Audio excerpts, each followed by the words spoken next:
అందరికీ నమస్తే. అందరు ఎలా ఉన్నారు? నేను శేఖర్ వేములవాడ నుంచి. మనం ఈరోజు ఎక్కడికి వెళ్తున్నామంటే నాంపల్లి గుట్ట పైకి వెళ్తున్నాం. వేములవాడకు అతి దగ్గరలో ఉన్నటువంటి నాంపల్లి గుట్ట పైన ప్రత్యేకత ఏంటంటే నాగుపాము రూపంలో ఒక ఆలయం ఉంటుంది. ఈ ఆలయం లోపల మన లక్ష్మీనరసింహ స్వామికి చరిత్రకు సంబంధించిన కొన్ని శిల్పాలు ఉంటాయి. అలాగే ఈ ఆలయం ప్రక్కనే మనకి సంతాన లక్ష్మీనరసింహ స్వామి యొక్క దేవాలయం కూడా ఉంటుంది. మనం ఈరోజు మనకి నాంపల్లి గుట్ట పైకి వెళ్ళి ఈ ఆలయం యొక్క విశేషాలు తెలుసుకుందాం. మనం ప్రజెంట్ అయితే మన వేములవాడ బస్టాండ్ దగ్గరలో ఉన్నాము. ఇక్కడ నుండి ఓన్లీ 2 కిలోమీటర్లు మాత్రమే ఉంటుంది. వేములవాడ రాజన్న దర్శనానికి వచ్చిన ప్రతి ఒక్కరూ కంపల్సరీగా వెళ్ళి చూడవలసిన ప్రదేశం ఈ నాంపల్లి గుట్ట. మనమైతే ఈరోజు అక్కడికి వెళ్ళి ఆలయం యొక్క విశేషాలు తెలుసుకుందాం. చలో వెళ్దాం పదండి. మనం ప్రజెంట్ చూస్తున్నది వేములవాడ బస్టాండు. ఈ బస్టాండ్ పక్క నుండి మనకు కనిపిస్తున్న ఈ మార్గం కూడా స్ట్రైట్గా వెళ్తే మనం సిరిసిల్ల వెళ్ళిపోవచ్చు. అలా కాకుండా లెఫ్ట్ సైడ్లో వెళ్తే కరీంనగర్ వెళ్ళొచ్చు. మన కరీంనగర్ వెళ్ళే దారిలో నాంపల్లి గుట్ట ఉంటుంది. మనం ఈ లెఫ్ట్ సైడ్లో వెళ్ళిపోదాం. ఇప్పుడు ఇదంతా వేములవాడ బస్ స్టాండ్ ఏరియా. మనకి అక్కడ దూరంగా కనిపిస్తున్నదే నాంపల్లి గుట్ట, కొండ ఏదైనా అనొచ్చు. అక్కడ దూరంగా మనకి పాము లాంటి ఆకారం కనిపిస్తుంది, చూడొచ్చు. ఇక్కడికే మనం ఇప్పుడు వెళ్తున్నాం. ఇదే మనకు వేములవాడకు అతి దగ్గరలో ఉన్నటువంటి నాంపల్లి గుట్ట. ఇక్కడ నుండి మళ్ళీ కొంచెం ఇలా ముందుకెళ్తే ఇక్కడ ఈ గుట్ట పైన లక్ష్మీనరసింహస్వామి దేవస్థానం ఉంటుంది. అక్కడ పైన అక్కడ కూడా మనం ఇప్పుడు వెళ్దాం. మనకి గుట్ట కిందనే దాని ప్రక్కనే మనకి ఒక చిన్న లేక్ ఉన్నది, పక్కకు రోడ్డు పక్కన. ఒకసారి లేక్ చూద్దాం. ఈ నాంపల్లి గుట్ట ప్రక్కనే మనకి చిన్న చెరువు ఉంది. ఇక్కడ ఇది నాంపల్లి చెరువు.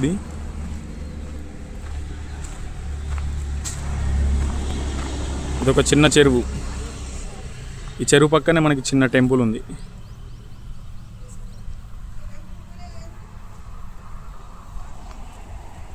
ఇక్కడ నుండి కొంచెం దూరం మాత్రమే ఉంటుంది, ఒక 1 కిలోమీటర్ అనుకోవచ్చు. మనమైతే వచ్చేసినాం నాంపల్లి గుట్టకి ఎంట్రన్స్ దగ్గరికి. మనం ఇక్కడ నుండి పైకి వెళ్ళిపోదాం. కనిపిస్తున్నది ఇది కామాను గుట్ట పైకి. దీని ముందటున్న రోడ్డు ఇలా స్ట్రైట్ వెళ్తే మనం కరీంనగర్ వెళ్ళిపోవచ్చు. అలా కాకుండా ఇలా లెఫ్ట్ సైడ్లో వెళ్తే మనం సిరిసిల్ల వెళ్ళిపోవచ్చు. గుట్ట పైకి వెళ్ళడానికి ఈ కామన్ నుండి పైకి వెళ్ళాలి. మనం ఇప్పుడు అక్కడికి వెళ్ళిపోదాం. ఈ కామన్ దాటిన తర్వాత మనకి ఒకటి కౌంటర్ ఉంటుంది, టికెట్ కౌంటరు. అక్కడ కంపల్సరీ టికెట్ తీసుకోవాలి. కార్కి ఒక రేటు ఉంటుంది, బైక్ ఒక రేటు ఉంటుంది. టికెట్ తీసుకొని మనం ఈజీగా పైకి వెళ్ళిపోవచ్చు. మనం పైకి వెళ్ళాలంటే ఇక్కడ టికెట్ కంపల్సరీ తీసుకోవాలి. బైక్ అయితే 10 రూపీస్ ఉంటుంది, కార్కి అయితే 30 రూపీసు. కంపల్సరీ టికెట్ తీసుకొని పైకి వెళ్ళండి.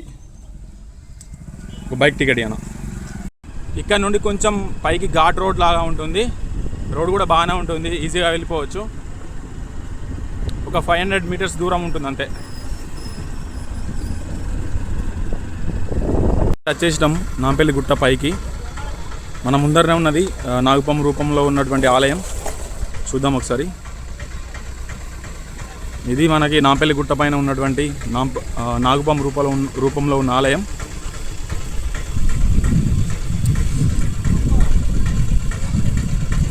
ఇక్కడ పార్కింగ్ కూడా ప్లేస్ ఉంది, పార్కింగ్ చేసుకోవచ్చు ఈజీగా.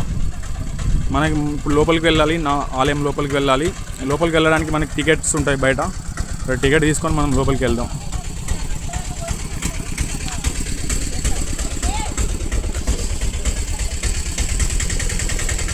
ఇక్కడ ఫోటోలు దిగేవారు ఎవరైనా ఉంటే దిగచ్చు ఫోటోలు. ఈ ఆలయం ముందరనే ఉన్నారు వీళ్ళు.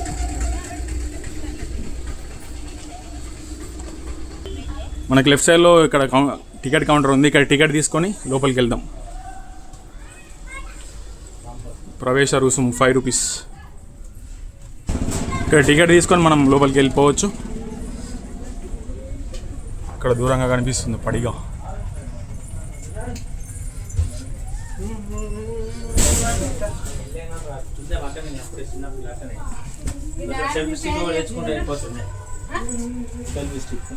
ఇక్కడికి వెళ్ళి మనకు లోపలికి ఎంట్రన్స్ ఉంది, పాము లోపలికి. లోపల మొత్తం గుహలాగా ఉంటుంది.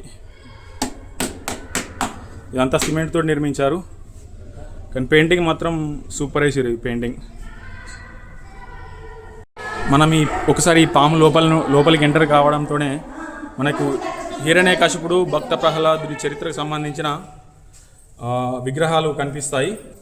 ఒకవేళ మీకు వీరి చరిత్ర తెలియకుంటే మనకి రీసెంట్ టైంలో సూపర్ హిట్ అయినటువంటి నరసింహ సినిమా 3D సినిమా చూస్తే మీకు అర్థమవుతుంది. తెలియని వారి కోసం మనం చరిత్ర చెప్పుకుందాం. పూర్వం రాక్షస మహారాజా అయినటువంటి హిరణ్యకశిపుడు బ్రహ్మదేవుని దగ్గర నుండి ఒక వరం దక్కించుకోవడం జరుగుతుంది.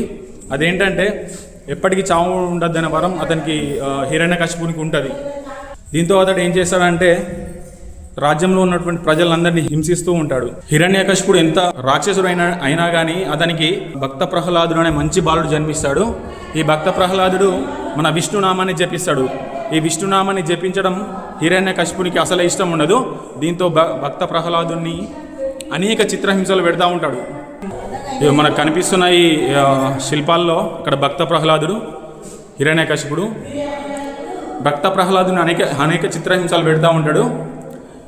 ఎన్ని చిత్రహింసలు పెట్టినా కానీ మన భక్త ప్రహ్లాదుడు విష్ణునామాన్ని జపిస్తూనే ఉంటాడు.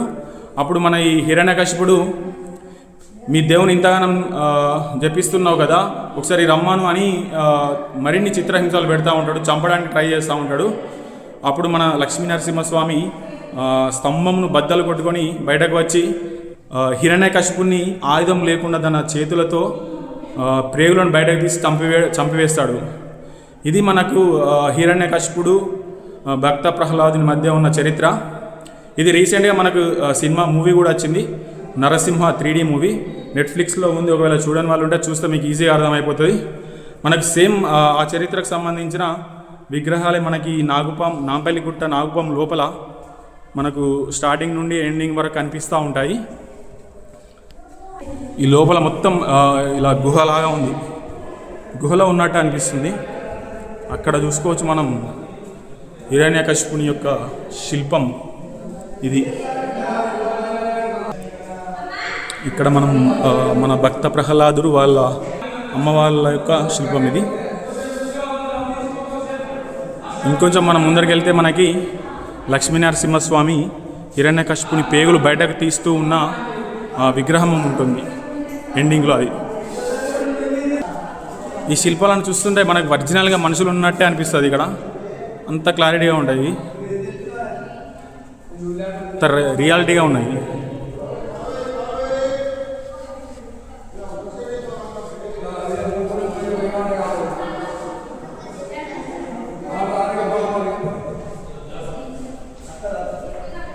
భక్త ప్రహ్లాదుని శిల్పం ఇది.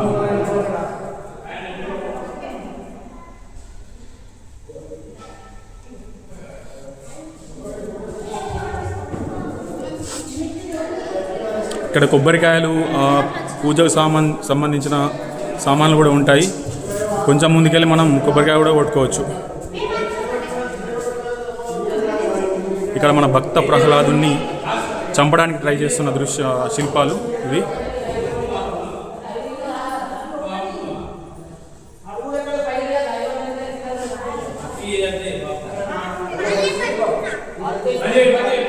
అక్కడ దూరంగా మనం లక్ష్మీనరసింహస్వామి యొక్క హిరణ్యకశిపుని చంపుతున్న విగ్రహం చూడొచ్చు. ఇదే మనకి ఎండింగ్లో ఉంటుంది. ఇక్కడ నుండి మనం స్నేక్ టెంపుల్ని క్లియర్గా చూసుకోవచ్చు.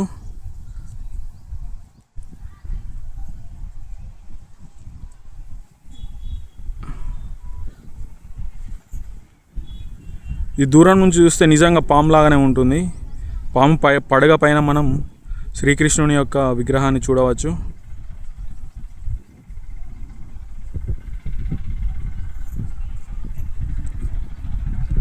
ఇదే మన నాంపల్లి గుట్ట పైన ఉన్నటువంటి నాగుపాము ఆకారంలో ఉన్న ఆలయం.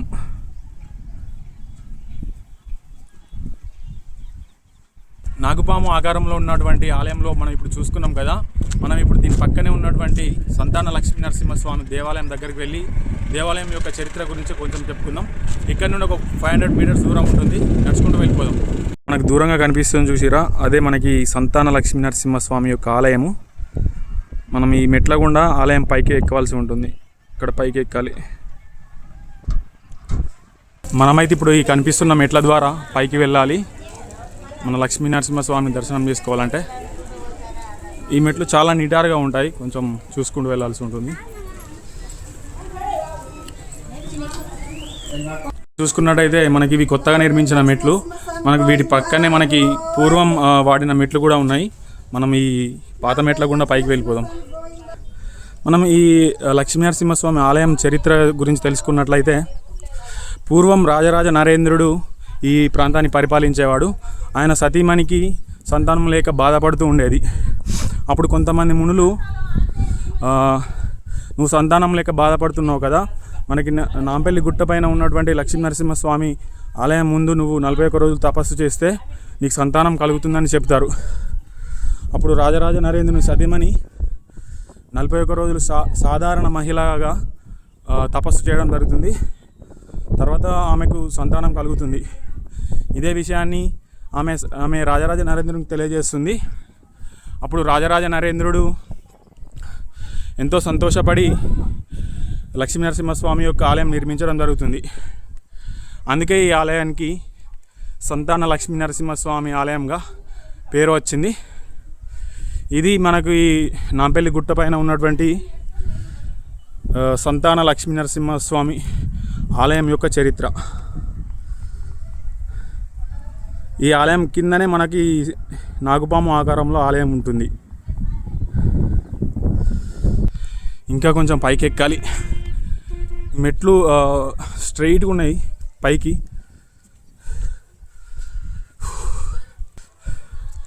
దగ్గర దాకా వచ్చేసినాం మనం పైకి.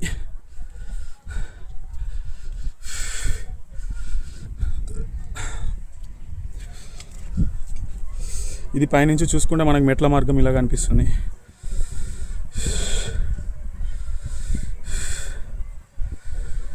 సూపర్ ఉంది ఆ వ్యూ. ఇక్కడ కొన్ని చిన్న మెట్లు ఉన్నాయి, 4-5. మనకు ఆలయం దగ్గరికి రాగానే, ఆలయానికి ఎదురుగానే మనకు ఒక ఈ స్తంభం కనిపిస్తుంది. ఈ స్తంభం ఏంటంటే, కొన్ని కోరికలు కోరుకొని స్తంభం పైకి డబ్బులు విసరడం జరుగుతుంది. ఒకవేళ డబ్బులు పైన పడ్డాయనుకో, బిళ్ళలు, కోరికలు నెరవేరుతాయని భావిస్తారు. మనం అక్కడ చూసుకోవచ్చు, కొంతమంది పైకి డబ్బులను విసురుతున్నారు. ఇదొక ప్రత్యేకత ఈ ఆలయం ముందట.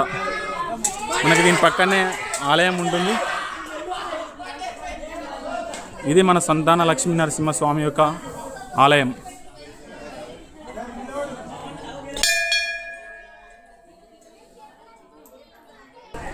ఇది మనకి నాంపల్లి గుట్ట పైన ఉన్నటువంటి సంతాన లక్ష్మీనరసింహస్వామి యొక్క దేవాలయం. మనం చూసుకోవచ్చు మన లక్ష్మీనరసింహస్వామి వారి యొక్క విగ్రహాన్ని.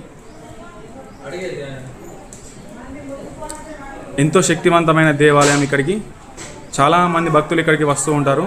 ముఖ్యంగా మన వేములవాడ రాజన్నను దర్శించుకున్న తర్వాత అనేక మంది ప్రజలు ఇక్కడికి వచ్చి మన ఈ సంతాన లక్ష్మీనరసింహస్వామిని దర్శనం చేసుకుంటారు.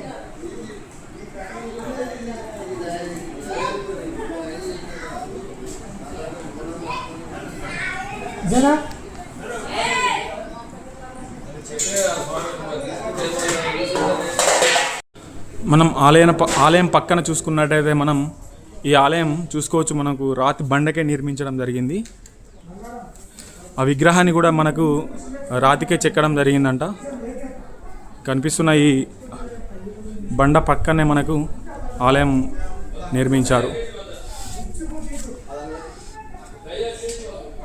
చుట్టూ ఈ పెద్ద పెద్ద రాతి బండల పక్కనే మనకి ఆలయాన్ని నిర్మించడం జరిగింది. చూస్తున్న ఈ పెద్ద రాతి బండకే మనకి ఆలయం నిర్మించడం జరిగింది. ఈ రాతి బండ చాలా పెద్దగా ఉంది.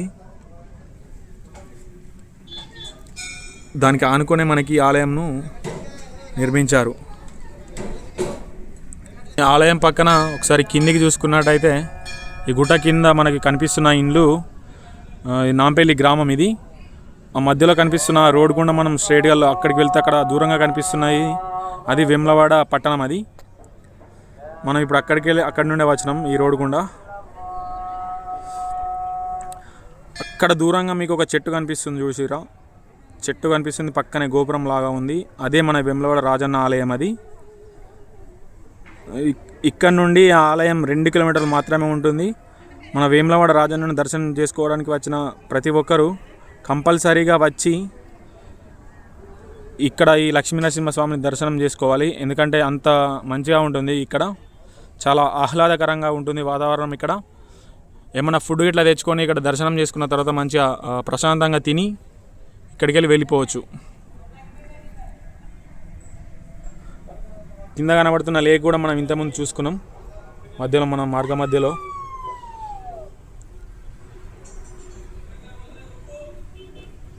ఇది మనకు నాంపల్లి గుట్ట పైన నుంచి వ్యూ.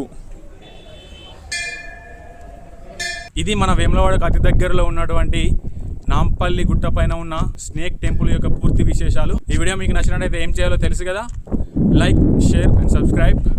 చాలామంది చూస్తున్నారు కానీ సబ్స్క్రైబ్ చేసుకోవడం లేదు. మీరు సబ్స్క్రైబ్ చేసుకున్నట్లయితే నాకు స్ట్రెంత్ ఇచ్చిన వాళ్ళు అవుతారు. నెక్స్ట్ వీడియోలో మళ్ళీ కలుద్దాం. అంతవరకు నమస్తే. మనమైతే ఇక్కడ నుండి బ్యాక్ టు వేములవాడ వెళ్ళిపోదాం.